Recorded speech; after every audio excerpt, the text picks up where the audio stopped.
ሴት ጋር ነው ሊወያየ ሄደው ነው። እኔ አላውቅም ከሆነ እኔ የማውቀው እኔ ጋር እቺ መልእክት ለአቤል አቡና እንድትደርስ አድርጉልኝ።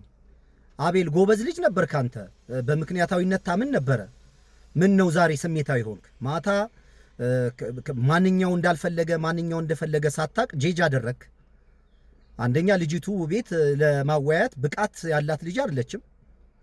በግል ተነጋግረዋል። ያንን እርግጠኛ ሳትሆን ያው ለመወያየት ስላልፈለጉ ፈርተው ፈርጠጠው ዘጋግተው ጠፉ አልክ። አትሊስት መሽቶ ነግቶ ጠዋት ይሄን አስተያየት ብሰጥ ጥሩ ነበረ። ለዚህ ነገር ይቅርታ መጠየቅ አለብህ። ተወያዩ እኮ ከዛ በኋላ። ስለዚህ ይሄ አመለካከትህና ይሄ ንግግርህ ኤክስ ሆኖብሃል።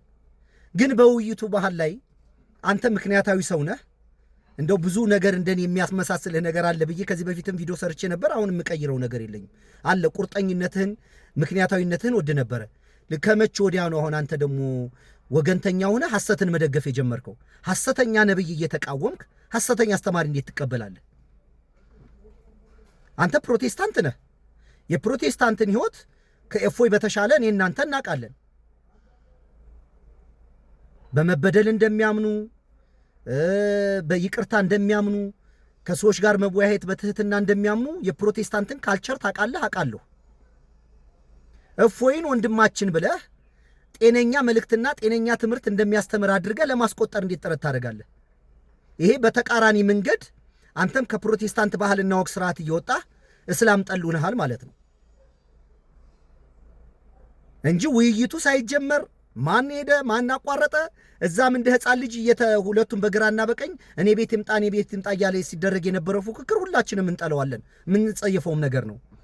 ግን መጡ ልጆቹ ከተወያዩ በኋላ በነበረው ውይይት ላይ ለምን ትክክለኛ ፍርድና አስተያየት አትሰጥም? ዝም ላይ የተቀረጸ ቪዲዮ ከምትፖስት። ስለዚህ አንተም በተዘዋዋሪ መንገድ የሙስሊሞች በእውቀት የተደራጀ ሐሳብ በማሰማታቸው በመንቀሳቀሳቸው አንተም ሳታስበው እስላም ጠሉናል ማለት ነው። በፕሮቴስታንት ደግሞ ሰው መጥላት አይፈቀድም። ከምእመናንነት እስከ ጫፍ ድረስ የደረስኩ ልጅ ስለነበርኩ አውቀዋለሁ በደንብ።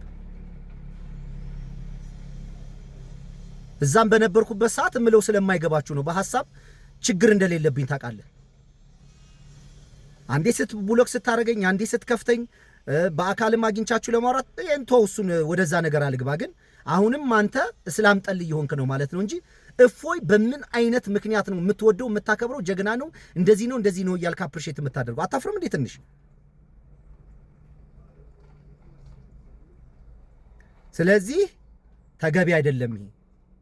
አሁን አንተ ፍታዊ ሆነህ ማታ የነበረውን ውይይት በጤነኛ መንገድ እና ስርዓት ባለው ሁኔታ አስረዳ።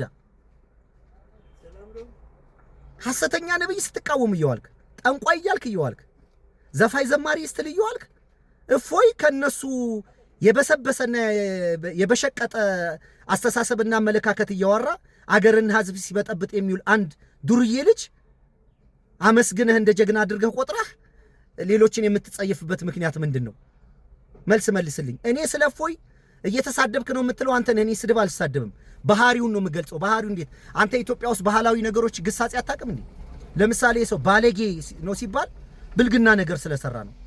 ነውረኛ ነው ሲባል በነውር ሲገኝ ነው እንጂ ስድብ አይደለም። ክፉ ነው ሲባል ባለፈውም ደጋግመህ ስላልከው ነው ልግለጽልህ። ክፉ ነው ሲባል ባህሪውን ነው የተገለጠበትን ክፋት ነው እንጂ ለማስረዳት እየተሞከረ ያለው ክፉ ነው ማለት ስድብ አይደለም።